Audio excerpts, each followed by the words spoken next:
just gonna mix it right here. 1/2 cup of more.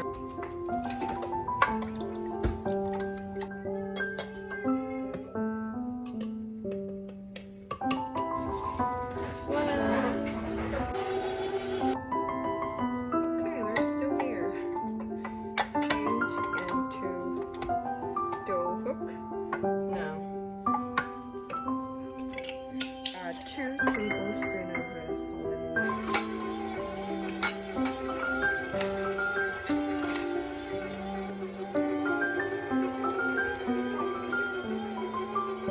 Guys,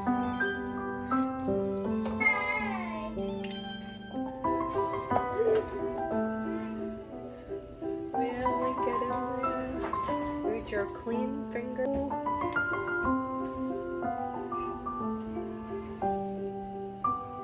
Mostly I will use basil. Just